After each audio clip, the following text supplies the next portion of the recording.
You're getting the hang of this, Lando.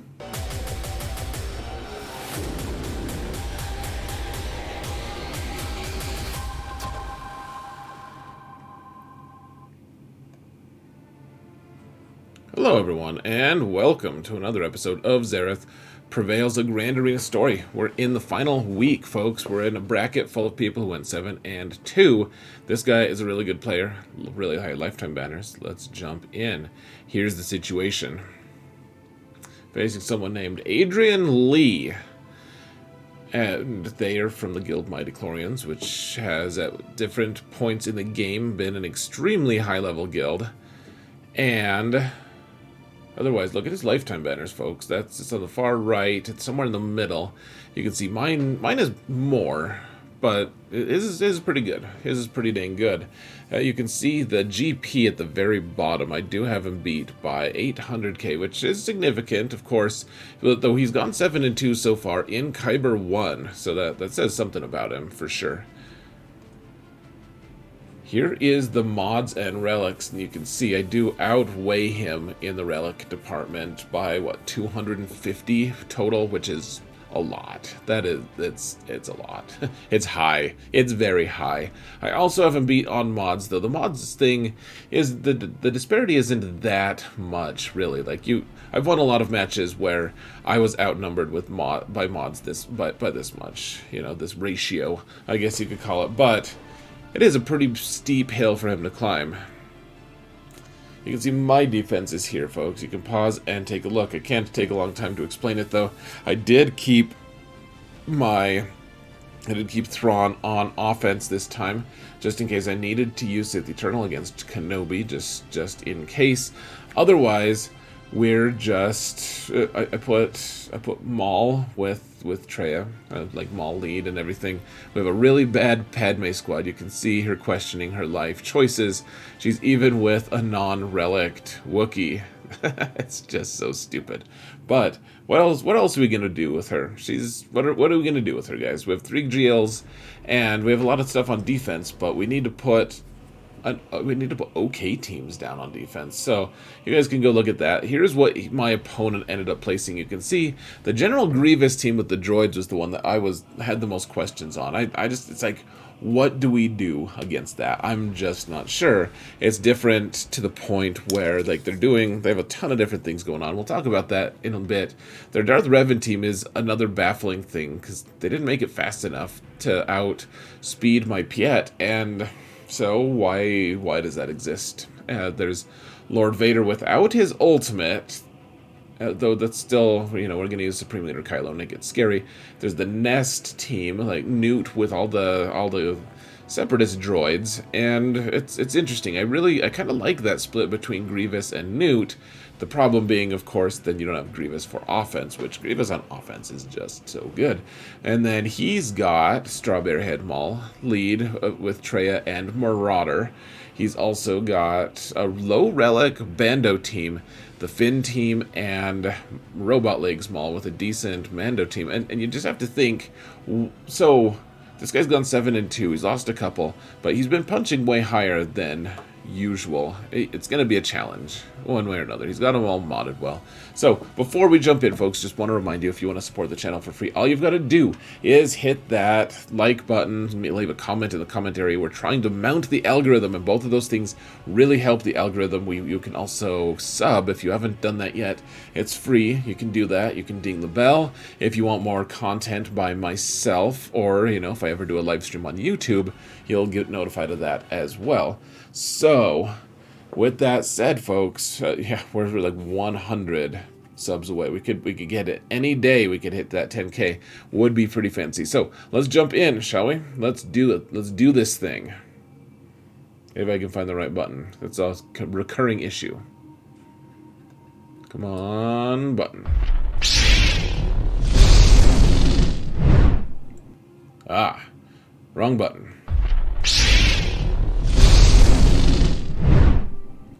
Here we are in our age-old location, guys. This has been so strange. People just keep putting this team on defense. So, I mean, it's a Gear 12 set. That, remember, my relics outnumber his by 250.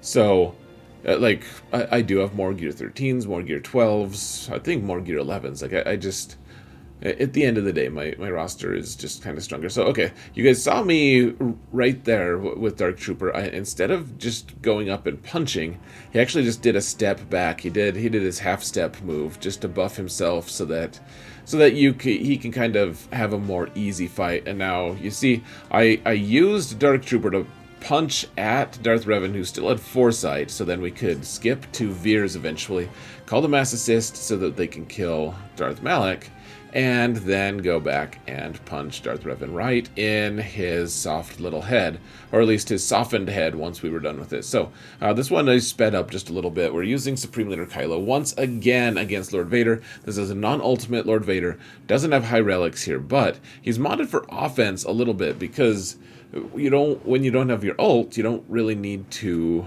You don't have to worry about relic levels, really. Like, those relic levels don't help him, really, on his team. So I assume that my opponent is going to have a really baller Lord Vader team at some point. But you need relic levels on that team. Like, if you can get relic 8 on everyone once you get your ult. So no shade on my opponent whatsoever for any part of this fight, to be honest. But you can, if you're going to get Lord Vader, and his ult, you need to be willing to put in Relic 7, Relic 8 characters as much as you can. I mean, Relic 9 Royal Guard is legitimately just very terrifying. So, anyways, one thing to point out here, guys, you guys have seen me do this a lot this season, just because it's a pretty reliable counter, as long as you keep moving. You gotta keep moving. The idea, though, is you want to do your AoE, and when you do your AoE, you want to target someone who's stunned if you have that available. So I actually made a mistake there with Kylo. I didn't mean to do the stun, though I'm trying to move as fast as I can. When he's in his ultimate, he's got double the charge right now, so you just want to do AoEs every single time he just wants to do his swipe, because you want to gain that mastery so you can do enough damage to Lord Vader eventually. Remember, this is only a Relic 7 Lord Vader. This isn't an amazing, transcendent Lord Vader, but still, it just takes time to actually take him down, to take everyone down. It's a mess. It's a big old mess. Look at how good, even this is like Relic 3 Royal Guard. He's still just doing work here. And yeah, we're just continuing on. We have 2 minutes left, and you guys can see that we only have Lord Vader left. Just do the swipe whenever you possibly can at this stage. Early on, you just want to do you want to do the poke so that you can get your mastery level up, or whatever it is, your stacks up, the blue stat there, and then eventually. So I decided to pop the ult after it was available on the second tier, so I'd have a couple more turns to swipe and increase my mastery so that I can do more damage, and it's kind of working, I guess. In fact, it did work, and we still had a few minutes left, so we dropped 5 banners, and that's fine. One thing I do want to point out, folks, you can see the score up top. My opponent actually did attack, and he full cleared and one-shot my entire bottom 2 zones, except for Jedi Master Kenobi. He did that before the match, and I just forgot to mention it here. So, you can see his score. He went in full. He got them all dead. He defeated all of them, whatever you want to call it. But he also didn't get good banners at all, and he left the top zones completely empty. So, anyways, this Grievous team, after a while of debate, for a while I was like, okay, well, we need to save. If he's got good stuff in the back, we need to make sure that we have enough Jedi and Galactic Legends to be able to take him out. And this was kind of the compromise. You use Basti lead with the Jedi, and then there's no B1 to heal him. There's no B2 to distract him. So you can just go and take Grievous out. You just mark him, and then the rest of the way, it's easy. I mean, this is like the old school Jedi Revan, like Grievous counter, except like the easy mode version of it. I mean, of course, there's still the idea that there's not a ton of, oh, look at that Jolie kill. Woo! Jolie killed something. He did it. But yeah, this is a good-ish team, I guess. Like, you can't use Night Sisters against it, but Why are you keeping Grievous for defense anyways, guys? Like, really? I mean, one of the best teams on offense these days. Like, legitimately, one of my very favorite teams for offense. Always gets a kill. Is almost always pretty efficient. He never gets full banners, but pretty close. General Grievous, guys. Just super good. Alright, so we've got this Nute team. We're using Aurra, and I apparently did the math wrong here. Oh, look at how much damage. Relic 2 Aurra, guys. Almost just one shot. Relic 8 Dooku. Just kind of fun.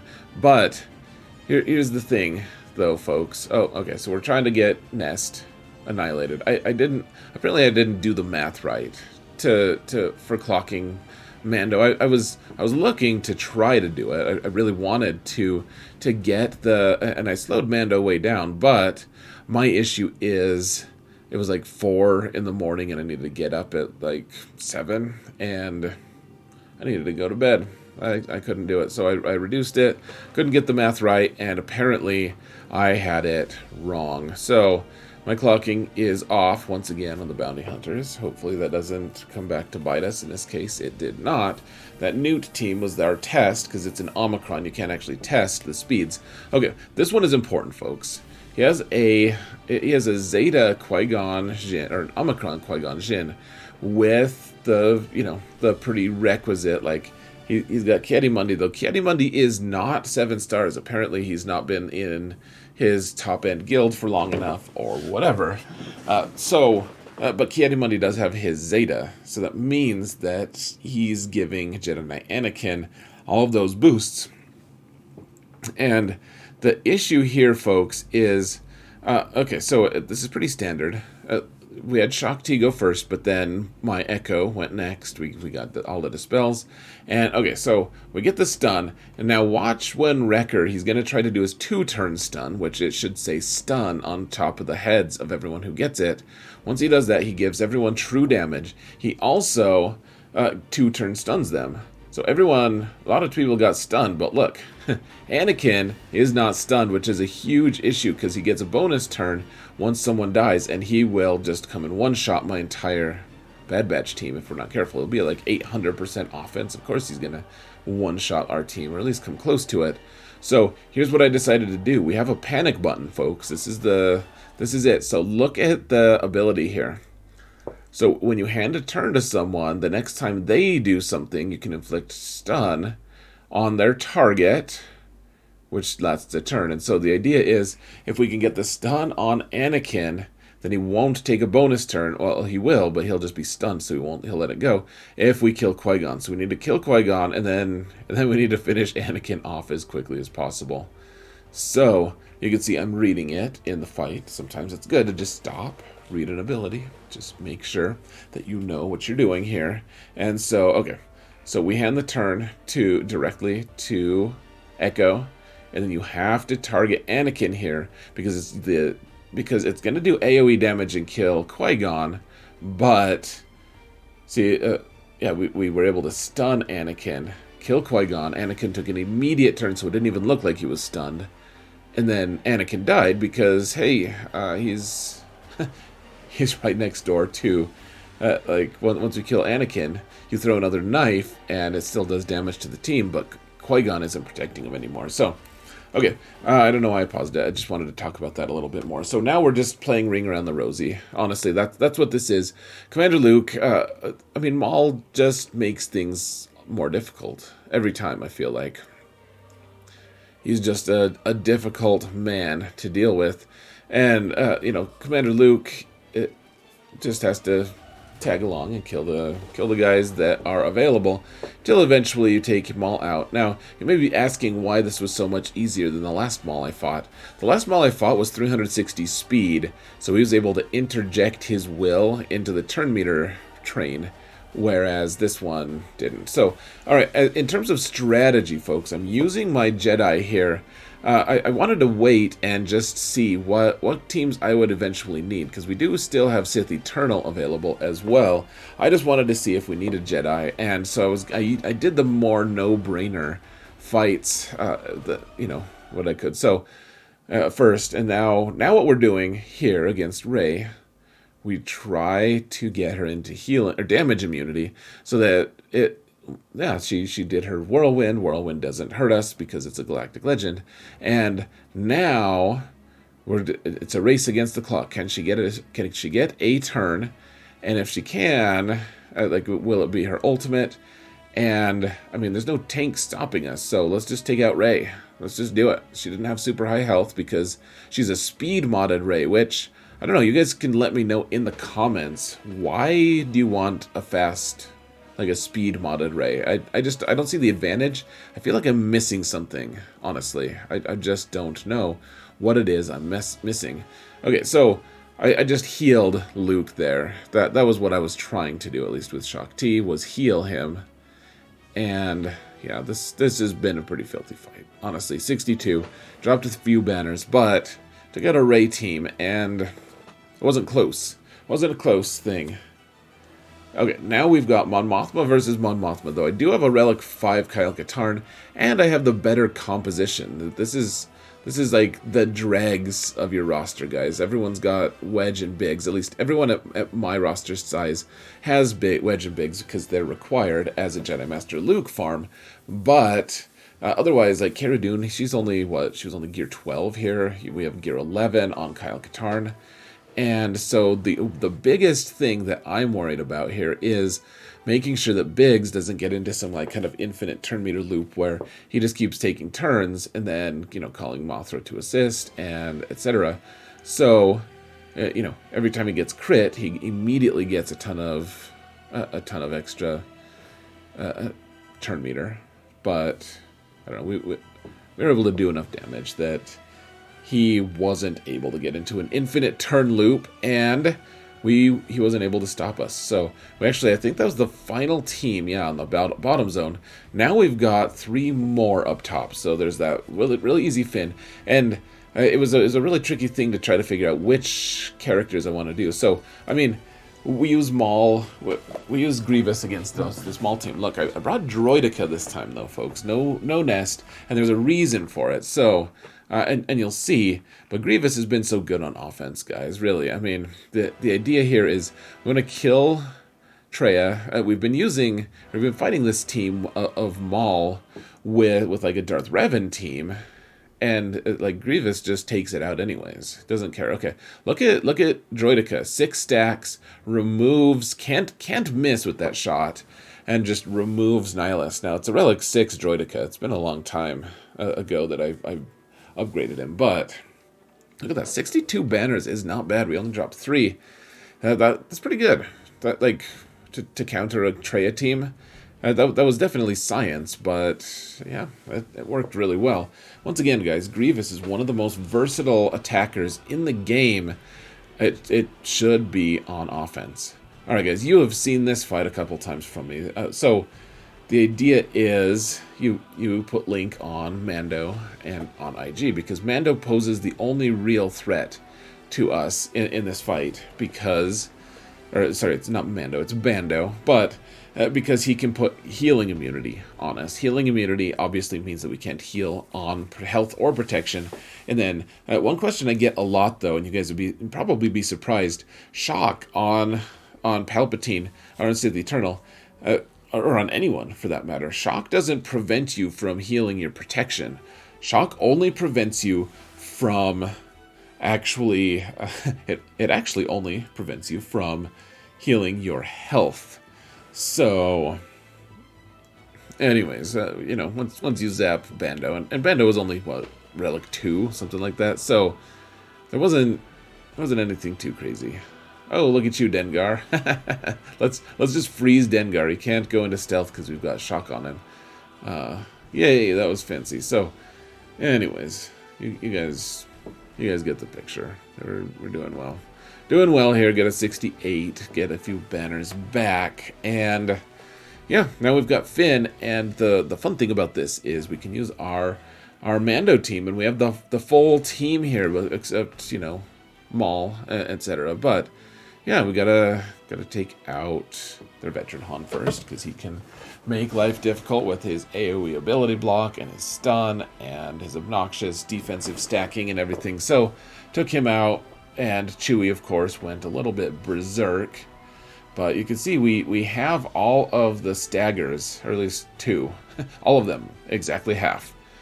And so, we were able to trigger that. And look at all the taunts that are on this team, actually. There's 3 total tanks on the team. So we're hitting Finn. And then after a while, Holdo is going to get her turn. And anyways, it's just kind of fun. The other thing to notice, though, folks, you can see I put 3 stacks on Canderous, which is cool. That's fine.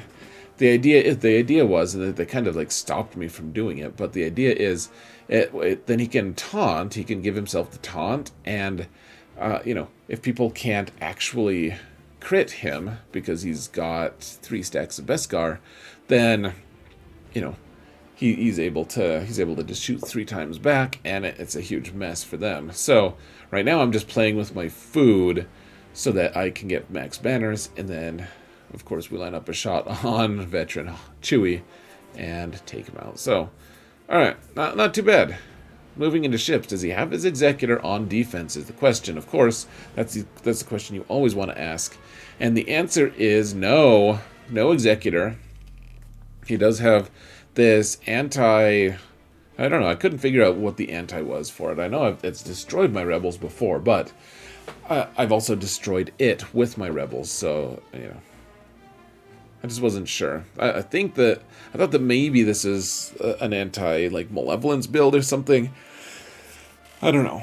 We're going to take rebels because that's what we've got, because I've got Executor and Negotiator both on defense, and we want to use Malevolence against that Empire fleet. So, now we're just trying. We hit Anakin down to 40% of his max health, and so that saved us. We don't want that first turn AoE from Negotiator, and after that it's just a matter of navigating the waters, trying to make sure that, like, when Clone Sergeant comes in, for instance, it doesn't totally just screw you.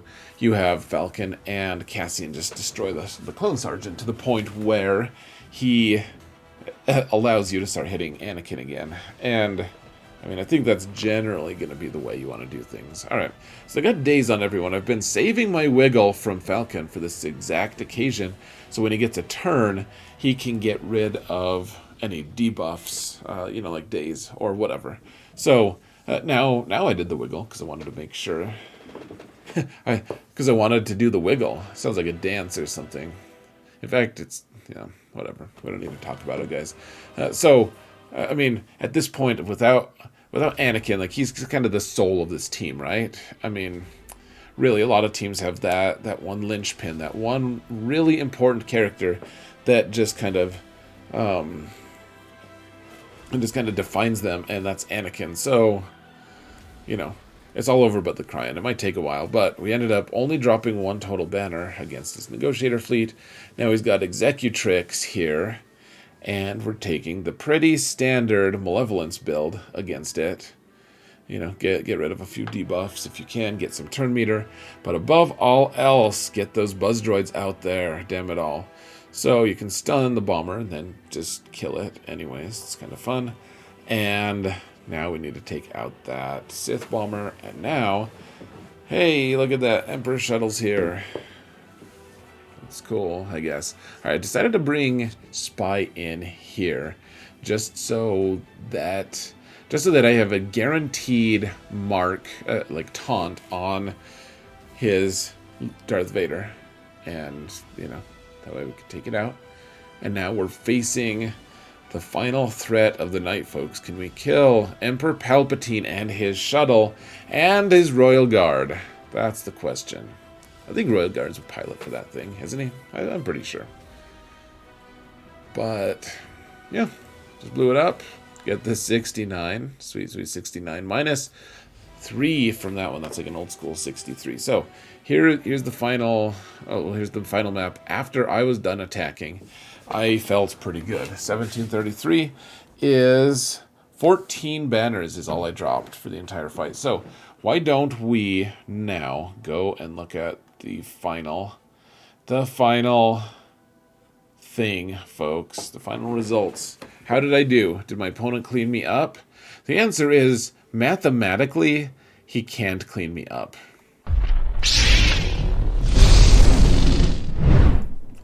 I said that kind of wrong there. He can clean me up. He can't win even with max banners everywhere. He was too sloppy on all the other fights. So I did get the win. He couldn't clear the top zone. And yeah, so you can see I got one hold with General Kenobi. Or Jedi Master Kenobi, sorry. General Kenobi was there as well. And then in the back, they one-shot everything. So you guys can go back and look at the defenses if you want. And then up top here, you can see that I got a hold with the Palpatine team with Mara. I got a hold with the Strawberry Head Maul Treya team with Talon. And then I got 2 holds and counting with my Omicron Dash Rendar. So he didn't get to ships, unfortunately. You know, hope better luck next time, my friend. But my final thoughts: relics matter, guys. There were a lot of times that I fought Gear 12 characters, and it makes it so much easier. Or if you go up to a team and it's like, oh, geez, this thing has everyone has Relic 7. This is really scary. That same exact team that has even better modding, if you walk up to it and it's only got like, you know, Relic 2, you can say, oh, well, okay, so maybe you'll, you know, maybe you'll, like, the team is really good. It has some really good functionality, but it's only Relic 2. Like, I can kind of just wade into it and just bludgeon it anyways. So, yeah, relics matter. Mechanics matter more, but relics do matter, and we noticed that a lot this time. The Omicron Dash has been amazing on defense. People keep telling me it's terrible on defense. I think the idea, though, is if I put 11 teams down that people have to use a specifically good or decent team to be able to counter, if they place a good defense, which this wasn't bad, this wasn't a terrible defense, he just had low relic levels, then, you know, you don't have enough teams to be able to counter a great team like this. Yes, it can be stopped fairly easily by a number of teams, but as I said, if they're putting a lot of their good teams on defense and I'm able to take them out, then the advantage is to me. Omicron Dash is good. We'll see how good long term, but so far he's been good on defense. And I just want to reiterate, guys, I've been really enjoying this format. My alt has been having fun. My Prevail Man account has been having fun. Even my main, even though I lost in those first couple weeks, and we're not contention anything this season. I mean, we keep climbing. We're going to get back into contention here pretty dang soon. So I'm going to call it good, guys. Thank you all so much for watching. Let me know in the comments below, what's your favorite counter? I'm going to start reminding you guys at the start, but what was your favorite counter today? I would love to hear it, guys. Thank you all so much for watching again. And remember that in all things, Xaereth prevails.